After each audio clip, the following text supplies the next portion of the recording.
नमस्कार, मैं हूं आपके साथ ऋषु त्यागी। एपीएन के लोकप्रिय कानूनी प्रोग्राम लीगल हेल्पलाइन में आप सभी का स्वागत। इसमें हमारे कानूनी विशेषज्ञ रोजमर्रा की जिंदगी की समस्याओं से जुड़े कानूनी मसलों पर आपकी शंकाओं का समाधान करते हैं। आप भी इस प्रोग्राम से जुड़ सकते हैं और फोन करके कानूनी राय ले सकते हैं। आज हम आपको लोक अदालत से जुड़ी कानूनी जानकारी देंगे, साथ में अपनी कानूनी समस्याओं का लोक अदालत के जरिए कैसे समाधान करें ये भी बताएंगे। लोक अदालतें ऐसे मंच हैं जहां न्यायालय में लंबित या मुकदमे के रूप में दाखिल नहीं किए गए मामलों का सौहार्दपूर्ण तरीके से निपटारा किया जाता है। यह सामान्य न्यायालय से अलग होता है क्योंकि यहाँ विवादित पक्षों के बीच परस्पर समझौते के माध्यम से विवादों का समाधान किया जाता है। ऐसे मामलों को लोक अदालतों में सौहार्दपूर्वक निपटारा करवाया जाता है। जिस प्रकार गांवों की पंचायतों में विवादित पक्षों के बीच समझौता करवाया जाता है, उसी तरह लोक अदालतों में भी समझौते करवाए जाते हैं। ऐसे मामलों को लोक अदालतों में सौहार्दपूर्वक निपटारा करवाया जाता है। जिस प्रकार गांवों की पंचायतों में विवादित पक्षों के बीच समझौता करवाया जाता है, ठीक उसी तरीके से लोक अदालतों में भी समझौता करवाया जाता है। तो आज इसी विषय को लेकर हम चर्चा करेंगे और ऐसे में अगर आपका कोई भी सवाल है तो आप भी कॉल कर सकते हैं। हमारे साथ अधिवक्ता ऋषिपाल सिंह जी भी जुड़ चुके हैं जो आज इस विषय के बारे में आपको जानकारी देंगे। सर, सबसे पहले तो हमारे तमाम दर्शकों को लोक अदालत के महत्व के बारे में ही समझाइए कि आखिरकार लोक अदालतें क्या होती हैं और किस तरीके से ये कार्य करती हैं। देखिए ऋषि, जैसे आपने अपने इंट्रोडक्शन के अंदर भी बताया लोक अदालत के बारे में, लोक अदालत दो शब्दों से मिला है, एक लोक और दूसरा अदालत। अदालत जिसको हम सामान्य भाषा में कोर्ट समझते हैं, कचहरी समझते हैं और जहाँ पर कानूनी प्रक्रिया चलती है। लोक अदालत का जो शब्द है इसका अर्थ ये है कि जहाँ पर और अपने एक शब्द का और उच्चारण किया और यूज किया, वो है पंचायत जी। यानी ऐसी अदालत जो परंपरागत अदालत की तरह काम ना करके वो पंचायत की तरह काम करे, वहां पर आने वाली समस्याओं को वो कोशिश करे कि सुलह सफाई से वो समस्या खत्म हो सके और जो प्राकृतिक न्याय का सिद्धांत होता है उसका इस्तेमाल हो सके और न्याय की एक ऐसी प्रक्रिया स्थापित हो सके जिसके अंदर लोगों को विश्वास हो सके। तो एक ऐसी, और उसी को अगर हम उस कॉन्सेप्ट को अगर हम नए विषय में ले आते हैं तो हर जिला अदालत जो होती है, जिला अदालत का कॉम्प्लेक्स होता है, हाई कोर्ट कॉम्प्लेक्स होता है, सुप्रीम कोर्ट कॉम्प्लेक्स होता है। तो हर एक समय समय पर आपने अखबारों में देखा होगा लोक अदालत आयोजित की जाती है और उन लोक अदालत के अंदर बहुत सारे जो सारे सिविल मामले और क्रिमिनल मामले वो भी जिनके अंदर सामान्य रूप से समझौता हो सकता है, उन मामलों को लोक अदालत में लाया जाता है और वहां पर एक परंपरागत तरीके से काम ना करके गैर परंपरागत तरीके से कोशिश की जाती है, सुलह सफाई से कोशिश की जाती है, समझाने की कोशिश की जाती है कि मामलों को जज साहब जो है उसमें ना केवल एक कोशिश करते नीचे बैठते हैं, एक उसमें मेंबर भी होता है जो कि वार्षिक मेंबर होता है, जो एडवोकेट मेंबर होता है जो कोशिश करता है, या कोई सामाजिक संस्था जुड़ा हुआ मेंबर होता है जो कोशिश करता है कि दोनों पक्षों की समस्याओं का जो हल है वो सुलह सफाई से निकल सके और दोनों पक्षों के बीच में समझौता हो सके। यही लोक अदालत का एक सबसे बड़ा जो कॉन्सेप्ट है, सबसे बड़ी जो उपलब्धि और सबसे बड़ा जो काम है वो यही है कि सुलह सफाई करा के और दोनों पार्टियों के समझौते से मामले को खत्म किया जा सके, जिससे कि जो परंपरागत तरीके से बहुत सारी जो तारीख पर तारीख लगती है, वो कोर्ट का खर्च बढ़ता है, वकीलों का खर्च बढ़ता है, उन सबको कम किया जा सके और सामान्य रूप से दोनों जो पार्टियां उनको दोनों को ऐसा महसूस हो कि हम दोनों को न्याय मिला है और दोनों को ही संतुष्टि हो। जी, दोनों को संतुष्टि हो और दोनों पक्षों को बिठाकर एक तरीके से अच्छे तरीके से समझाया जा सके और विस्तार से आपने इस पर जानकारी यहाँ पर दी। इसके साथ ही आपसे ये भी समझना चाहेंगे सर कि क्योंकि अदालत में लंबित मामले जो होते हैं, क्या वो भी लोक अदालतों में लाए जा सकते हैं? और इसके साथ ही एक और सवाल कि क्या अदालत में चल रहे केस को भी लोक अदालत में लाया जा सकता है? इन दोनों को ही आपसे समझना चाहेंगे विस्तार से। देखिए, जो मामले लोक अदालत में चलते हैं वो मामले दो स्तर पे होते हैं, जिसको अगर हम बात करते हैं इंग्लिश के अंदर, एक होता है प्री लिटिगेशन स्टेज, यानी कि जब आपका मुकदमा, किसी व्यक्ति का मुकदमा चालू नहीं हुआ है, तब भी वो लोक अदालत के द्वारा अपने मामले को सुलह सफाई से खत्म कराने के लिए जो लोक अदालत होती है, जो कि गवर्नमेंट की एक जो सरकार की लोक अदालत होती है, इसके अलावा जो कोर्ट्स होते हैं, कोर्ट के अंदर भी प्री लिटिगेशन के अंदर आप जा सकते हैं। वहां पे प्री लिटिगेशन की नॉमिनल सी फीस होती है, करीब 1000 रुपये फीस होती है, वो जमा करके और आप जो एक्सपर्ट जो मीडिएटर होते हैं उनका लाभ उठा सकते हैं और मैटर को सेटल करवा सकते हैं। तो एक स्टेज तो ये होती है कि आप जब कोर्टों में आपको मामला नहीं गया है, उससे पहले ही आप जाकर और लिटिगेशन का सहारा, उसका उस फॉरम का सहारा लेकर और आप अपने मामले को, लिटिगेशन के मामले को लोक अदालत में खत्म करा सकते हैं। दूसरा मामला, जब ऐसा होता है कि आपका ऑलरेडी केस कोर्ट में चल रहा है और अब चलते केस में कोई पार्टी ये चाहती है कि मामला लोक अदालत में जाए, तो ऐसी स्थिति में दोनों पार्टियों की जब सहमति होती है, विशेष तौर पे जब दोनों पार्टियों की सहमति होती है, तो उसको मामले को लोक अदालत में भेजा जाता है। कई बार जज साहब अपनी भी मंशा से मामले को लोक अदालत में भेज देते हैं। यह संभव है कि पार्टीज के बीच में सुलह सफाई से मामला जो है सेटल हो जाएगा। तो दोनों स्टेज पर मामले को कोर्ट लोक अदालत में भेजा जा सकता है, मुकदमा दायर करने से पहले भी और मुकदमा दायर करने के बाद भी। अब एक इम्पोर्टेंट बात है कि कौन कौन से जो आपराधिक मामले जो हैं वो लोक अदालत में जा सकते हैं। देखिए, अधिकांश सिविल मामले और अधिकांश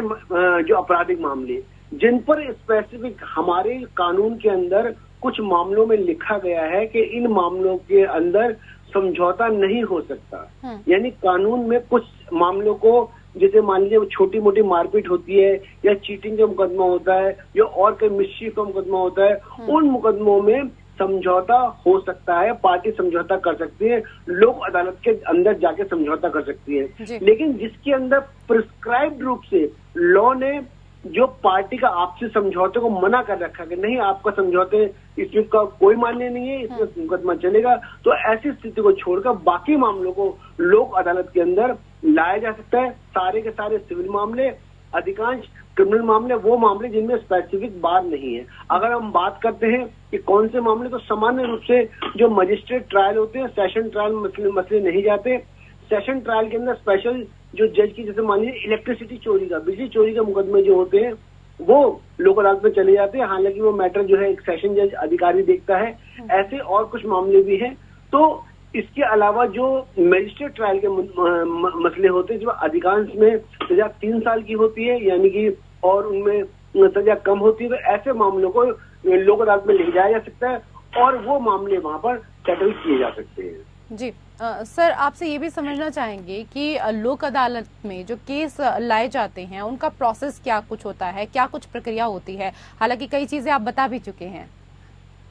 देखिए, प्रक्रियाओं की बात करते हैं तो प्रक्रिया को बात करने के लिए भी हमारे पास 2 स्थिति है। पहली स्थिति जब प्री लिटिगेशन की स्टेज है, यानी मुकदमा फाइल नहीं हुआ है। दूसरी स्थिति जब मुकदमा फाइल हो गया है। जब आपका मुकदमा फाइल नहीं हुआ है तो जो प्री लिटिगेशन में अगर आप जाएंगे तो जो लोक अदालत का जो ऑफिस होता है, आप वहां पर जाएंगे, एक छोटा सा फॉर्म होता है, उस फॉर्म को आप फिलअप करेंगे, उनकी एक नॉमिनल सी फीस है वो आप जमा करेंगे और अपने मामले को संक्षिप्त में लिखेंगे कि आपका मामला क्या है और आप जिस जो पार्टी जिसके खिलाफ वो मामला चलाना चाहते हैं, जिनको आप समझौता चाहते हैं कराने के लिए, उनका आप नाम लिखेंगे। फिर आपकी जो नॉमिनल फीस जो आपने जमा किया उसके आधार पर उनको सम्मन किया जाएगा, उनको नोटिस किया जाएगा, वो आएंगे और फिर आप दोनों पार्टीज के बीच में कोशिश करेगा जो लोक अदालत के अंदर जो मीडिएटर है आपका समझौता कराया जा सके। दूसरी प्रक्रिया, जब मामला ऑलरेडी कोर्ट में पेंडिंग होता है, तो ऐसी स्थिति में जो पार्टी होती है, यानी जो भी उसके पक्षकार होते हैं, उनको जज साहब को बताना होता है कि हम अपने मामले को लोक अदालत में लेके जाना चाहते हैं। ऐसी स्थिति में जज साहब जो है पेशकार से कोर्ट आदेश देते हैं कि एक फॉर्म होता है, उस फॉर्म को दोनों पार्टियां भरती हैं, दोनों पार्टी साइन करते हैं, दोनों काउंसिल साइन करते हैं, उस पर डिटेल लिखी जाती है। फिर जज साहब उस मामले को अपने आदेश के द्वारा लोक अदालत में भेज देते हैं। तो ये 2 प्रक्रिया है, एक प्री लिटिगेशन की स्टेज है और एक पोस्ट लिटिगेशन की स्टेज है। दोनों प्रक्रियाओं में सबसे बड़ी बात जो है वो कानूनी खर्च जो होता है वो बिल्कुल भी नहीं आता। इसके अलावा अगर आपका लोक अदालत में आपका मसला आप लेके गए हैं और आपका मसला सिविल मसला है और उसमें आपने कोर्ट फीस भी लगा रखी है, तो लोक अदालत के मामले को या समझौते के मामले को और उत्साहित करने के लिए सरकार ने ये भी कानून बना रखा है कानून में कि आपकी जो कोर्ट फीस है, वो कोर्ट फीस जो आपने दे रखी है वो भी आपको वापस हो जाती है। आपको मतलब उसका भी बेनिफिट मिलता है कि वो जो आपको कोर्ट की कोशिश होती है इस कानून के द्वारा कि कम से कम जो पार्टीज है, पक्षकार है, उनका खर्चा कम से कम हो, लोग ज्यादा से ज्यादा उस लोक अदालत के लिए उत्साहित हो, जिससे कि दोनों पार्टी में जो सौहार्द जो है बना रहे और सारा काम जो है आसानी से हो सके। बिल्कुल सर, जैसे कि अभी आपने बताया कि लोक अदालत में जो कानूनी खर्चा है वो नाम मात्र का है, लेकिन फिर भी आपसे समझना चाहेंगे कि कितनी करीब फीस लगती है लोक अदालत में, और इसके साथ ही सर क्या अपने केस के लिए वकील अनुबंध करने की आवश्यकता होती है, ये भी समझना चाहेंगे। देखिए, जैसे मैंने आपको बताया कि जो प्री लिटिगेशन की स्टेज होती है जिसके अंदर क्योंकि पार्टीज को सम्मन करना होता है, जब पार्टीज को सम्मन करना होता है तो ऐसी स्थिति में 1,000 रुपए की जो फीस होती है वो लगती है कि जिससे कि उनको सम्मन किया जा सके, नोटिस किया जा सके और अरेंजमेंट किया जा सके। लेकिन जब ऑलरेडी कोई मैटर कोर्ट के अंदर पेंडिंग है, यानी जो मामला अदालतों में चल रहा है और उस चलते मामले को पार्टी ये चाहती है कि लोक अदालत के माध्यम से वो खत्म किया जाए, तो ऐसी स्थिति में वो मसला जो है वो आप जज साहब को रिक्वेस्ट कर सकते हो, जज साहब उसको भेजेंगे। और बहुत अच्छी बात है कि ऐसी स्थिति में कोर्ट की कोई भी जो फीस है, 1 रुपए की फीस भी जो है वो कोर्ट को आपको पे नहीं करनी होती, एक बात। दूसरी बात, ये आपके ऊपर ऑप्शनल है, यानी आपकी मर्जी पर है। आप चाहें तो वहां पे पार्टी के रूप में स्वयं भी जा सकते हैं, और आप चाहें अगर आपको ऐसी आवश्यकता लगती है तो आप एडवोकेट को भी लेके जा सकते हैं। सामान्यतः ऐसी जो प्रक्रियाएं होती हैं उसके अंदर जो लोक अदालत में जो लोक अदालत की जो प्रक्रिया होती है उसको जो हैंडल करते हैं जज साहब या जो लोग उनको हैंडल करते हैं, जो एक्सपर्ट हैंडल करते हैं, वो एक कोशिश करते हैं कि एडवोकेट से ना होकर वो मतलब कानूनी पेचीदगियों में ना जाकर वो परंपरागत तरीके से ना जाकर डायरेक्ट पार्टी से बात करें और कोशिश करें दोनों पार्टियों को वो समझा सके और वो दोनों पार्टी के उसमें एक समझौता हो सके, दोनों पार्टी विन विन की सिचुएशन में हो सके। और इन सबको काम को करने में सबसे बड़ा काम योगदान यही करते हैं जब वो कोशिश करते हैं कि आपको एडवोकेट की लाने की आवश्यकता नहीं, जिससे कि आपका जो फीस है उस प्रोसीडिंग की फीस, उस अपेयरेंस की फीस आपकी एक व्यक्ति बच सकती है। इसके अलावा जो अगर वो सेटलमेंट आपका होता है तो कोर्ट फीस भी वापस जा सकती है। और लोक अदालत के अंदर जो लोक अदालत कराने वाले जो न्यायिक अधिकारी होते हैं या अर्ध न्यायिक अधिकारी होते हैं या और अधिकारी होते हैं, वो कोशिश भी करते हैं कि दोनों पार्टियों को समझाया जा सके कि इस जो लिटिगेशन है, इस जो याचिका है, इसके दूरगामी परिणाम क्या होंगे, कितने साल तक केस और चलेगा और अल्टीमेटली कौन पार्टी जीतेगी, कौन नहीं जीतेगी, किसको फायदा होगा, किसको नुकसान होगा। तो कुछ बातों को, ऐसे दूरगामी बातों को बता के कोशिश उनकी यही होती है कि पार्टीज आपस में समझौता करें, सौहार्दपूर्ण रूप से जो मामला है वो खत्म हो और इस तरह से खत्म हो कि दोनों पार्टीज को ये ना लगे कि एक पार्टी जीत गई, एक पार्टी हार गई। दोनों पार्टी को लगे कि दोनों पार्टी को समझौता हुआ है और दोनों पार्टी विन विन सिचुएशन में है, और जिससे कि ना केवल कोर्ट में बल्कि घर का जो माहौल है, जो आसपास समाज का माहौल है, उसमें भी सौहार्द बना रहे। लीगल हेल्पलाइन आप देख रहे हैं और लोक अदालत से जुड़ी कानूनी जानकारी आज हमें दे रहे हैं अधिवक्ता ऋषिपाल सिंह जी। ऐसे में अगर आपका कोई भी सवाल है इस विषय से संबंधित तो आप भी कॉल कर सकते हैं और जानकारी प्राप्त कर सकते हैं। सर ये भी बताएं कि अगर कोई लोक अदालत के फैसले का पालन नहीं कर रहा हो तो क्या होता है और उसे कैसे उसका पालन करवाया जाता है? क्या सिविल कोर्ट जाना पड़ता है इसके लिए? फिर देखिए, लोक अदालत के जो फैसले होते हैं, जैसे हमने अगर मामलों को मानते हैं 2 हिस्सों में होते हैं, तो क्रिमिनल या सिविल मैटर जो होते हैं। अगर किसी सिविल मैटर में लोक अदालत का जो आदेश होता है वो सिविल न्यायालय की तरह ही डिक्री पास होती है, यानी कि एक फाइनल आदेश पास होता है। अगर कोई उस व्यक्ति उस आदेश को नहीं मानता तो उसके एग्जीक्यूशन के लिए, उसके निष्पादन के लिए आप एग्जीक्यूशन कोर्ट में जा सकते हैं। यानी कि वो एक डिक्री जो सिविल कोर्ट पास करता है, एक डिक्री जो लोक अदालत पास करती है, दोनों स्थिति में वो डिक्री की वैल्यू सेम है। दोनों स्थिति में डिक्री जो है फाइनल तरीके से पास होती है। उसके एग्जीक्यूशन अगर पार्टी नहीं मानती तो जैसे आपको सिविल कोर्ट में आपको ये अधिकार होता है कि आप उसके निष्पादन के लिए या एग्जीक्यूशन के लिए आप एग्जीक्यूशन कोर्ट में जा सकते हैं, ऐसे ही आप जो लोक अदालत है उसके निर्णय के निष्पादन के लिए आप एग्जीक्यूशन कोर्ट में जा सकते हैं। रही बात क्रिमिनल मैटर की, क्रिमिनल मैटर के अंदर जब भी कोई मामले में फैसला हो जाता है, पार्टी आपस में समझौता कर लेती है, समझौता करने के बाद वो मामला अंतिम हो जाता है, यानी उसके बाद उसकी कोई अपील नहीं हो सकती क्योंकि मामला सहमति से हुआ होता है। तो ऐसी स्थिति में क्रिमिनल मैटर तो खत्म हो जाता है। रही सिविल मैटर की बात, जैसे मैंने आपको बताया कि अगर कोई व्यक्ति को लगता है कि जो आदेश पारित, जैसे हमने दो पार्टी में ये समझौता हुआ कि भाई किसी को 1 लाख रुपए देने हैं और वो दूसरी पार्टी राजी हो जाती है, 50,000 में मान लो समझौता होता है और ये समझौता 10-10 हजार किस्तों में दिया जाएगा और 2 किस्त देने के बाद बाकी 3 किस्त नहीं देता, तो वो जो पैसा होता है या वो मामला होता है उसके लिए आपको एग्जीक्यूशन फाइल करना होता है। उस एग्जीक्यूशन पिटीशन के अंदर ही आपको जो अधिकार है वो अधिकार मिलता है। तो कहने का मतलब ये है कि चाहे लोक अदालत हो चाहे एक सामान्य सिविल अदालत हो, दोनों का जो अंतिम आदेश जिसको हम डिक्री बोलते हैं वो होता है। बस लोक अदालत के अंदर वो मामला सुलह सफाई से जल्दी से हो जाता है, सामान्य परंपरागत कोर्ट के अंदर मामला देरी से होता है। उसके डिक्री पास होने के बाद उस डिक्री की वैल्यू बराबर होती है, उसके बाद की प्रक्रिया जो है बराबर होती है। जी सर, इसके साथ ही आपसे ये भी समझना चाहेंगे कि लोक अदालत का गठन कैसे होता है और लोक अदालत के सदस्यता की, अगर सदस्यों की यहाँ पर बात करें तो उनकी योग्यता क्या कुछ होती है? देखिए, लोक अदालत के अंदर आप देखेंगे सामान्य रूप से जो कोर्ट होती हैं, जो सामान्य रूप से जो सिविल कोर्ट, डिस्ट्रिक्ट कोर्ट होती है, डिस्ट्रिक्ट कोर्ट के अंदर जब लोक अदालत बनती है, लोक अदालत लगती है, तो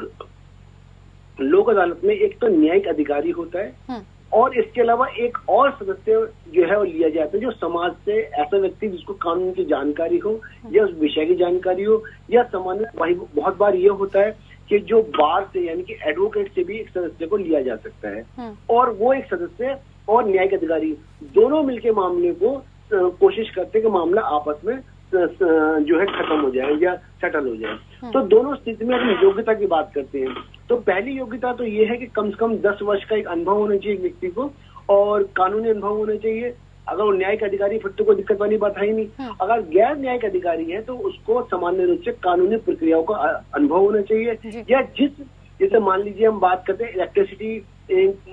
की बात करते हैं, या मान लीजिए कोई टेलीकम्युनिकेशन से रिलेटेड है या इंश्योरेंस से रिलेटेड है, कोई लोक अदालत लग रही है, तो ऐसी स्थिति में जो न्यायिक अधिकारी है वो ऐसे किसी व्यक्ति को मेंबर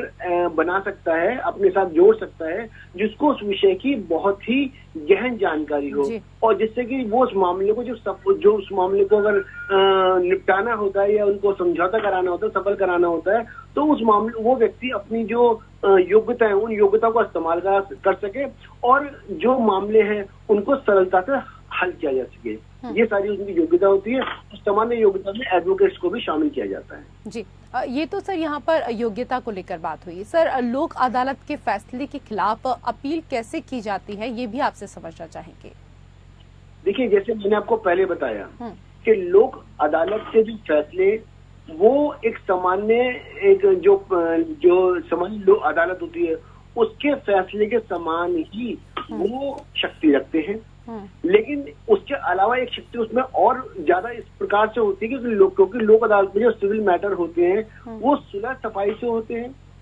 दोनों पार्टियों की सहमति से होते हैं। क्योंकि जब दोनों पार्टियों की सहमति हो जाती है तो ऐसी स्थिति में दोनों पार्टी पर गुंजाइश नहीं होती कि आगे जाके उस फैसले की कोई अपील कर सके। जब तक कि कोई बहुत ही कानूनी रूप से विरोधाभास ना हो तब तक उसकी अपील तो हो ही नहीं सकती। केवल आप हाईकोर्ट में जाकर रिट जुडिक्शन में ही उसको चैलेंज कर सकते हैं जब आपको लगता है कि उसके अंदर कानूनी रूप से बहुत ही ज्यादा कोई मिस्टेक हो गई है और ऐसी जो त्रुटि हो गई है कि जो कि कानूनी रूप से नहीं होनी चाहिए थी। इसके अलावा सामान्य रूप से आप जो लोक अदालत के फैसले हैं उन फैसलों को आप चुनौती नहीं दे सकते।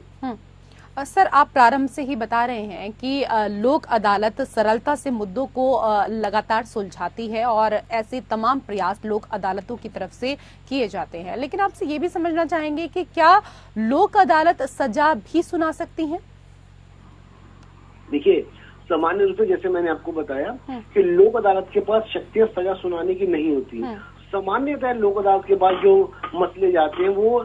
दीवानी मसले जाते हैं, सिविल मसले जाते हैं। और सिविल मसलों के अंदर क्या होता है कि आपको दो पार्टीज के बीच में जो दीवानी अधिकार होते हैं उन अधिकारों को या तो खत्म किया जाता है, थोड़ा किया जाता है, या आपस में बातचीत तो मसले को खत्म किया जाता है। इसके अलावा जो आपराधिक वो मामले जिनमें समझौता हो सकता है, क्योंकि जब उनमें समझौता ही हो जाता है तो फिर सजा का प्रोविजन होता नहीं। तो क्योंकि ऐसे जैसे मान लें एक्सीडेंट की केस है, या कोई मिसचीफ का केस है, या कोई चोरी केस है, तो इन मामलों में क्या है, दोनों पार्टियों को बीच में कोशिश की जाती है कि भाई ये मामले समझो खत्म हो जाए, और एक अगर हो सके तो उनको एक मुआवजा दिया जा सके, और मुआवजा देके मामला खत्म हो सके। तो सामान्य तौर पे जो लोक अदालत के पास सजा देने की शक्ति नहीं है। जी सर, चलते चलते अंतिम प्रश्न मेरा आपसे, सर ई लोक अदालत के बारे में भी हमारे तमाम दर्शकों को बताएं, और कोरोना काल में इसकी उपयोगिता कैसे बढ़ी, क्या ये जनता को राहत दे रहा है? देखिए इशू, जैसे आपने देखा कि जब से कोरोना काल आया, कोरोना काल आने के बाद हम लोगों को पता लगा कि हम जो अभी तक परंपरागत रूप से जो सारे काम कोर्टों में हम जाके कर रहे थे या किसी दफ्तर में जाके कर रहे थे, तो वो काम जो है घर बैठे वीडियो कॉन्फ्रेंसिंग से हो सकते हैं। तो उसी बात को, उसी कॉन्सेप्ट को आगे बढ़ाते हुए ई लोक अदालत का जो गठन किया गया, जिसके अंदर पार्टी अगर चाहे तो जरूरी नहीं है कि वो लोक अदालत में लोग उस केंद्र में आए और आमने सामने बैठ के मैटर को सेटल करें। वो चाहे तो घर बैठे वीडियो कॉन्फ्रेंसिंग से भी अपने मसले को हल कर सकते हैं। तो ई लोक अदालत जो है अपने आप में एक बहुत क्रांतिकारी कदम है, जिसके अंदर पार्टी घर बैठे मसले को हल कर सकती है, और बड़ी बड़ी कंपनीज जो बैठ के बोर्ड रूम से मैटर को हल कर सकती हैं, और इसके अंदर जो है कोई प्रक्रिया, कोई खर्च भी नहीं आता। तो अपने आप में ई लोक अदालत ये एक बहुत क्रांतिकारी कदम है, और आने वाले समय में इसको हम बढ़ते हुए देख रहे हैं। जी सर, आज के विषय पर हमारे तमाम दर्शकों को इतनी अहम जानकारी देने के लिए आपका बहुत बहुत धन्यवाद। और इसी के साथ हमारे विशेष कार्यक्रम लीगल हेल्पलाइन में मेरे साथ इतना ही। नमस्कार।